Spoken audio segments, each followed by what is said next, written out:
देखिए, जब भी हम ईरान की रणनीतिक समुद्री सीमाओं के बारे में सोचते हैं, तो जहन में क्या आता है? फारस की खाड़ी और स्ट्रेट ऑफ हॉर्मोज, है ना? ज्यादातर चर्चा इन्हीं पर होती है।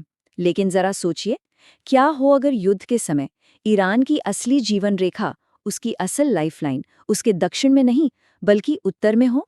शांत और अक्सर नजरअंदाज किए जाने वाले कैस्पियन सागर में। तो चलिए इस विश्लेषण के बिल्कुल केंद्र में चलते हैं। यहाँ असल में दो समुद्रों की कहानी है।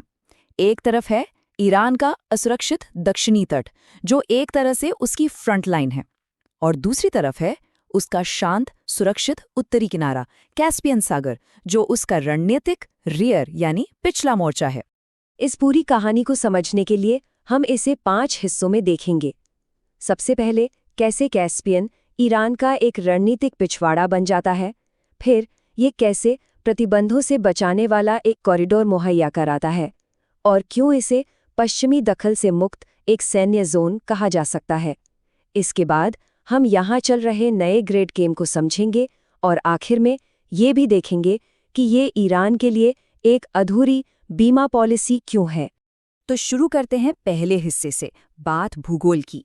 कैसे जमीन और पानी की बनावट मिलकर ईरान के लिए उत्तर में एक ऐसा बफर जोन बना देती है जो उसकी बाकी सीमाओं से बिल्कुल अलग है। यहीं पर स्ट्रेटेजिक डेप्थ यानी सामरिक गहराई का कॉन्सेप्ट समझना बहुत जरूरी हो जाता है। तो ये सामरिक गहराई या स्ट्रेटेजिक डेप्थ आखिर है क्या? आसान भाषा में कहें तो ये किसी देश की फ्रंटलाइन और उसके ज़रूरी शहरों या सेंटर्स के बीच की वो भौगोलिक दूरी है जो उसे हमला होने पर पीछे हटने, फिर से संगठित होने और हमले के असर को झेलने के लिए ज़रूरी जगह और वक्त देती है। अब देखिए, ईरान के दोनों किनारों में जमीन आसमान का फर्क है। एक तरफ है फारस की खाड़ी, जहां अमेरिकी 5th फ्लीट की मौजूदगी है। स्ट्रेट ऑफ हॉर्मोज जैसा एक बेहद संवेदनशील चोक पॉइंट है, मतलब खतरा हमेशा सिर पर मंडराता रहता है। और दूसरी तरफ है कैस्पियन सागर, एकदम शांत सुरक्षित किनारा। यहाँ कोई नेटो की मौजूदगी नहीं है, और अल्बर्स के पहाड़ एक कुदरती दीवार की तरह इसकी हिफाजत करते हैं। वैसे कैस्पियन के पड़ोसियों के साथ ईरान के रिश्ते भी काफ़ी उलझे हुए हैं। एक तरफ तो रूस है, जो एक बहुत ज़रूरी रणनीतिक पार्टनर है, जो हथियार भी देता है और कूटनीतिक सपोर्ट भी। लेकिन दूसरी तरफ अज़रबैजान एक बड़ा सिरदर्द है, क्योंकि इसराइल के साथ उसके गहरे संबंध ईरान के लिए सीधा खतरा बन सकते हैं। बाकी जो दो देश हैं, कजाकिस्तान और तुर्कमेनिस्तान, वो ज़्यादातर न्यूट्रल ही रहते हैं।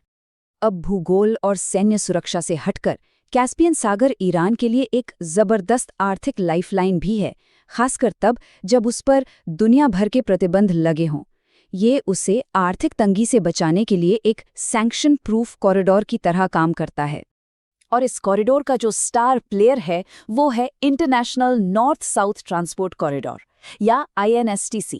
देखिए, ये कोई मामूली रास्ता नहीं है। ये एक 7,200 किलोमीटर लंबा विशाल नेटवर्क है, जिसमें समुद्र, रेल, सड़क सब शामिल हैं, और ये भारत को सीधे ईरान के रास्ते रूस से जोड़ता है। जरा सोचिए, ये स्वेज नहर वाले रूट से लगभग 30% सस्ता और 40% तेज है। और इस पूरे सिस्टम का जो धड़कता हुआ दिल है वो है कैस्पियन तट पर बसा बंदर अंजली। लेकिन यहाँ एक बहुत बड़ी चुनौती है, जो कैस्पियन की पूरी क्षमता को रोक रही है। ईरान का जो दक्षिणी बंदरगाह है, बंदर अब्बास, उसकी क्षमता करीब 80 मिलियन टन है, और वहीं उत्तरी बंदरगाह बंदर अंजली की क्षमता सिर्फ 7 मिलियन टन। ये जो भारी अंतर है ना, यही एक बहुत बड़ी रुकावट है।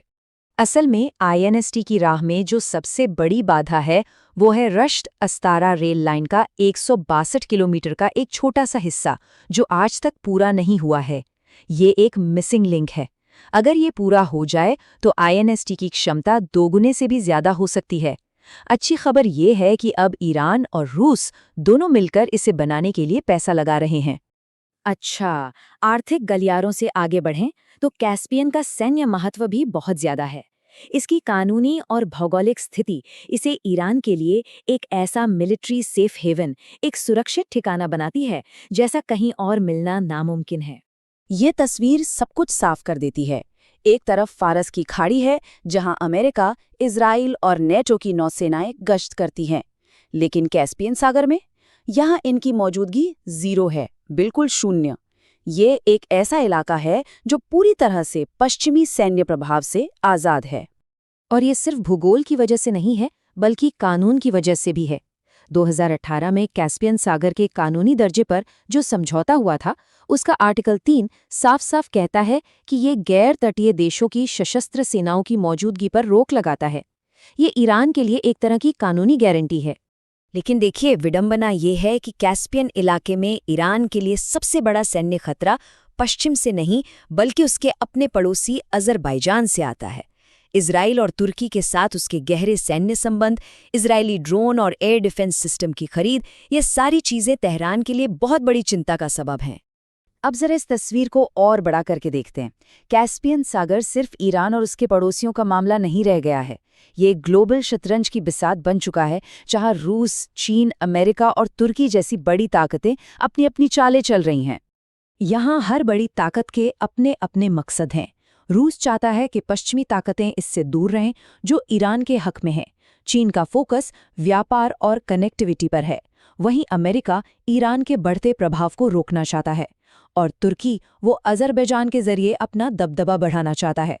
ईरान और रूस की साझेदारी के बारे में एक बात याद रखना बहुत जरूरी है। ये एक रणनीतिक साझेदारी जरूर है, लेकिन कोई औपचारिक गठबंधन नहीं है। ये जरूरत और मौके का रिश्ता है, और मॉस्को पर जरूरत से ज्यादा निर्भर होना तेहरान के लिए एक बड़ा ढांचागत जोखिम भी है। मतलब वो दोस्त तो हैं, पर जरूरी नहीं कि हमेशा के लिए। तो हमने अब तक देखा कि कैस्पियन ईरान के लिए कितना ज्यादा जरूरी है, लेकिन ये कहानी का सिर्फ एक पहलू है। अब उन चुनौतियों पर भी नजर डालनी होगी जो इसकी क्षमता को सीमित करती हैं। ये एक बीमा पॉलिसी तो है, पर इसमें कई शर्तें और सीमाएं भी हैं। ईरान को यहाँ कई बड़ी मुश्किलों का सामना करना पड़ रहा है। जरा सोचिए, समुद्र का जल स्तर ही 1.5 से 2 मीटर तक गिर गया है, जिससे बंदरगाहों के अस्तित्व पर ही खतरा मंडरा रहा है। पोर्ट और रेल लिंक अभी भी अधूरे हैं। कानूनी झगड़ों ने तेल और गैस की खोज को रोक रखा है, और बंदरगाहों में लगातार गाद भर जाती है, जिसकी सफाई पर बहुत पैसा और वक्त लगता है। तो अगर हम इन सभी बातों का एक स्कोर कार्ड बनाएं, तो तस्वीर कैसी दिखती है? देखिए, एक जियोपॉलिटिकल बफर के तौर पर कैस्पियन को 5 में से 4 स्टार मिलते हैं। शानदार। लेकिन जब बात ऊर्जा संसाधनों की आती है, तो ये सिर्फ 2 स्टार पर अटक जाता है। इससे साफ पता चलता है कि इसकी असली ताकत कहाँ है और कमजोरियां कहाँ। तो आखिर में इस पूरे विश्लेषण का निचोड़ क्या है? फारस की खाड़ी ईरान का प्राइमरी थिएटर है, मतलब असली जंग का मैदान। उसका 90% तेल एक्सपोर्ट यहीं से होता है, और यहीं उसकी सैन्य ताकत की परीक्षा होती है। वहीं कैस्पियन सागर एक फॉलबैक थिएटर है, एक वैकल्पिक लॉजिस्टिक्स कॉरिडोर और प्रतिबंधों को तोड़ने वाला एक जरूरी नेटवर्क। और यहीं पर हम इस विश्लेषण के सबसे दमदार निष्कर्ष पर पहुंचते हैं। फारस की खाड़ी वो जगह है जहां ईरान का युद्ध लड़ा जाता है, लेकिन कैस्पियन सागर वो जगह है जहां से उस युद्ध को लड़ने की ताकत मिलती है, उसे टिकाए रखा जाता है। ये वो जीवन रेखा है जो उसे सबसे मुश्किल वक्त में भी संघर्ष जारी रखने की क्षमता देती है।